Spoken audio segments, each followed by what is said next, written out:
Hindi kinaya ng FAU ang malulupit na depensa ng Lasal na nagdulot sa kanila ng pinsala para hindi makuha ang minimithing panalo. Nalimitahan ng FAU sa kanilang attacking points, kaya Lasal nananatiling malakas sa pagdating sa second round. Makakaasa kaya ang mga fans ng Lady Spikers na makukuha nila ang tuktok sa round 2? Pero bago pa man ang lahat, kung hindi ka pa nakapag-subscribe, please like and subscribe at paki-spike na rin sa bell button para lagi kang updated sa mga valuable ganap. Sa ngayon, hindi mapigilan ang Lasal sa kanilang lakas at liksi sa round 2 at palawigin ang kanilang sunod-sunod na panalo sa 5 laro matapos dominahin ang Far Eastern University sa pamamagitan ng straight set na panalo sa score na 25-19, 25-21 at 25-18 sa UAAP Season 86 Women's Volleyball Action na ginanap noong Sabado sa Smart Araneta Coliseum. Ang captain playmaker na si Julia Coronel ay gumanap ng isang mahalagang papel para sa Lady Spikers na naghatid ng 18 excellent sets kasama ang 2 crucial blocks para matiyak ang pananatili ng koponan sa kanilang momentum sa second round. Sa pagpunta nila sa round 2, laging nire-remind ni Coach Ramil ang Lady Spikers na hindi pwedeng magpakampante kasi lahat ng team naka-adjust na so talagang magiging mahirap ang bakbakan.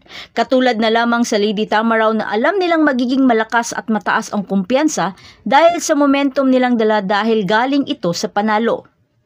Pero mas higit sa lahat kung ano yung training ng Lady Spikers at ano yung inaral nila against FEU, kinailangan pa rin nilang mai-apply ito. Saad ito ni Deputy Coach Noel Orculio. Madaling tinaob ng defending champion ang Lady Tamaraw sa loob ng 3-setter match nang ang reigning MVP na si Angel Canino ay nanguna sa score sheets na may 15 points including 14 attacks and 1 service ace. Sa first set, di pa rin makagalaw ang Lady Tamaraw sa tindi ng depensa meron ang Lasal at sinabayan pa ng mga timing sa errors nila sa dulo dahilan upang madaling makuha ng Lasal ang panalo sa score na 25-19.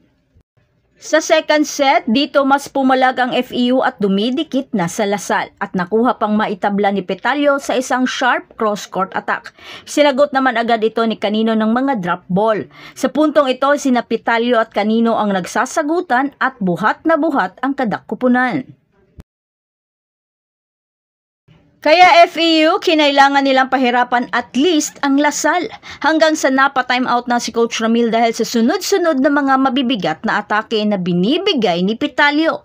Pero pagkatapos ng timeout, Canino umarangkada na sa kanyang mga off-the-block hit na nagpa-set point sa kupunan at tinapos naman ni Malaluan sa isang back row attack dahilan upang makuha ang second set sa score na 25-21.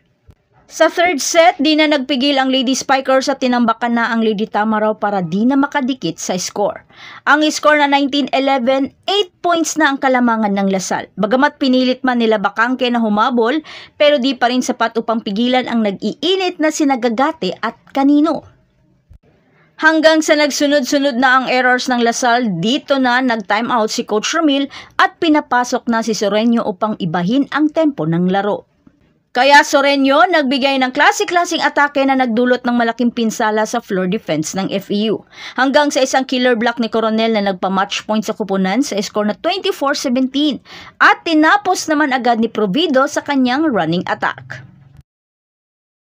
Ang depensa ay patuloy na naging malakas dahil ang 2-time best middle blocker na si Thea Gagate ay nagkaroon ng steady na 3-block output sa 7 kabuuang net rejection ng Lady Spikers, habang si Laika De Leon ay nagtala ng 9 excellent digs at 7 excellent reception. Sa kabilang banda, bumagsak ang FEU sa 4 na panalo at 4 na talong record nang matapos ang 2 sunod na panalo nito sa kabila ng magkasunod na 13 points na kontribusyon ni Petalio at Bakangke. So that's it. Thanks for supporting this channel and please don't forget to like and subscribe and spike the notification bell para lagi kang updated sa mga valuable ganap. And thanks for watching.